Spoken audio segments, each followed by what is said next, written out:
Welcome back to the channel, everybody. You're watching and listening to Miss Amira Jyoti on Speak Up Hesitations, and you guys are on Speak Up Hesitations as well. Today's video is going to be super duper exciting one because now I want to say that stop criticizing introverts. Don't try to drag them in the category of extroverts if they're not liking it. People just assume that they have shyness or have social awkwardness, but the people who live in shyness and have social awkwardness are from different category. And to be very honest, in the initial part of today's video, I'm gonna praise introverts to the next degree because I've seen people criticizing me for you're not doing this, you're not coming here, you're not behaving like this. I'm like, now I'm fed up explaining to each and every individual that stop forcing me.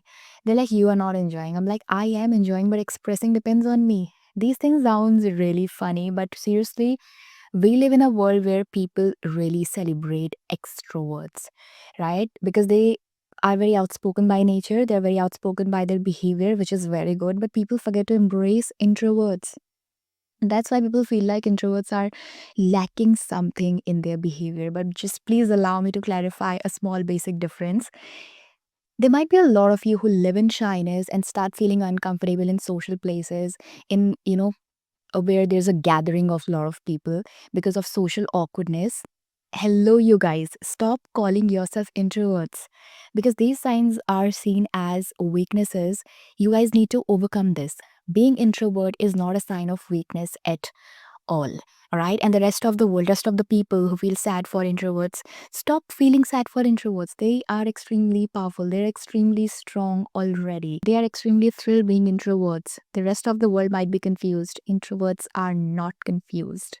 I don't know why it's still not clear to people that being introvert is not a flaw at all. Introvert personality is not a flaw at all. People try to completely change them. People try to make them fit in the world of extrovert people.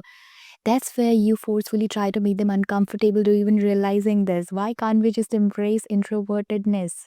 The first thing I've realized is that people don't even understand what this personality type is. That's why the criticism comes in, right? For example, if I'm saying, hey, I'm introvert, they don't know what this personality type is.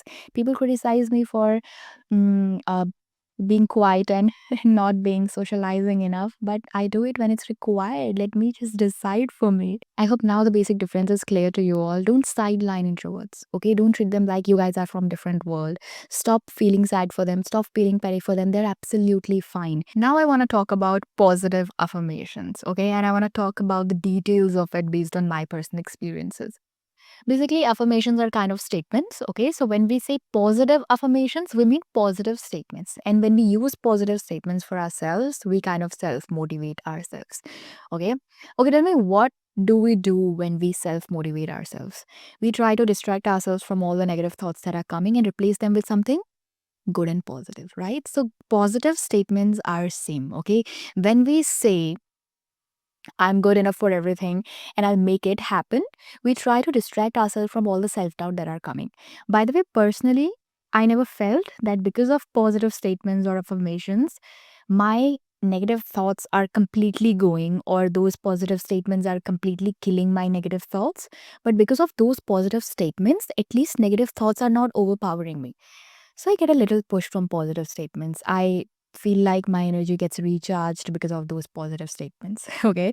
Now, I'm sure that most of you will relate. We used to be in that age where we used to criticize ourselves a lot.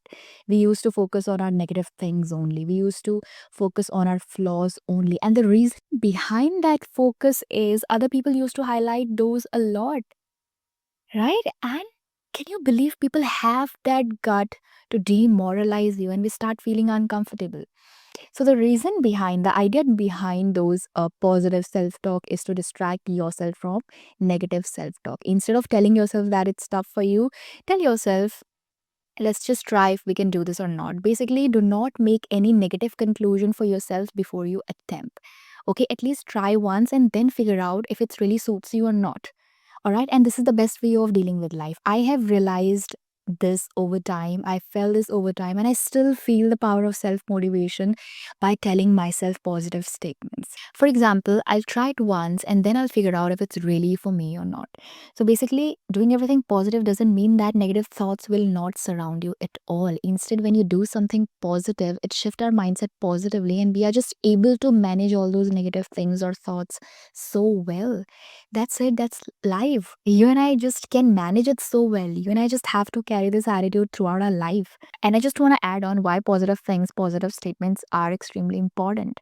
Okay, you tell me what happened when we are in a negative zone. Stress overpowers you, right? But when we try to uplift ourselves through positive statements, it helps us to focus on our strength and potential, doesn't it?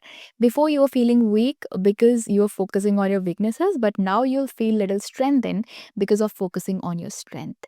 We just have this illusion in our mind that we are doing everything positive, we are doing positive self talk. Why negative thoughts are still existing? Why negative thoughts are not going? But the real fact that I felt personally is that we can just manage it. Seriously, we can just distract ourselves from negative thoughts to positive thoughts. That's why we say that surround yourself with good environment, surround yourself with good people, listen good, talk good, so that you'll be able to manage all those negative thoughts that comes automatically, that stays automatically against your will. How it helped me, it's helping me, and you'll surely connect with the same energy. So the last of today is, for how many of you it's really tough to forgive? I feel like there are two situations here. First, you never want to see their face. Second, you have removed that person from your priority list. But whenever you guys meet, you talk to each other just like any other common friend, right? So, what's happening in the first situation? There is no forgiveness. Okay, because you're just avoiding the person to protect yourself. Because deep down inside, you are still holding on to that hurt. It's like you're creating a wall up around yourself just to protect yourself from further pain. So you're removing that person from your life not because you have truly forgiven them, but you are removing that person from your life because you can't bear to deal with the emotional baggage comes with seeing them. So you are creating a space to heal yourself. You're creating a space to protect your emotional and mental well being. Now, what's happening in the second situation? You have accepted the situation, you have moved on, but still things can't be same again. Even after you have forgiven the person, history can't be erased, hurt can't be erased. You might have no hard feeling for that person, you might have no anger for that person, but the trust you both once had is gone now. So I feel like here in second situation, you have allowed yourself to heal. You have allowed yourselves to let go all the negative emotions, negative things, or negative situations tied to the past. You might not going back to the same closeness you had with that person, but still there's no emotional weight, right? That person exists, but you don't have anything to do with that person. And I feel like second situation is much better because in first situation you are not at all allowing yourself to heal. You're tied to the person, you're tied to the past, you're keeping the wound fresh. It directly triggers the mental health.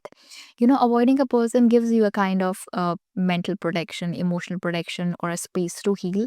But emotional baggages are there. A lot of unsolved communications are there, right? And the result of this is you'll not be able to trust anybody again. You'll not be able to build a healthy relationship again because you have not healed it.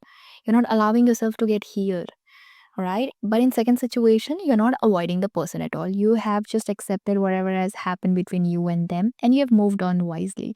You don't have that pressure of taking care of that person. Whether you meet or not is same for you now. So here, mental peace is more. And I personally prefer to go with second situation when it comes to forgiveness. All right. So think wise, act wise, and consequently you'll become a wise person. That's all for today's video. Let's just end this video. Today's video is like literally long. All right. I hope you'll find this conversation well. We'll catch up in the next video and just keep watching Speak Up Reservations. Bye, everybody. Thanks for now.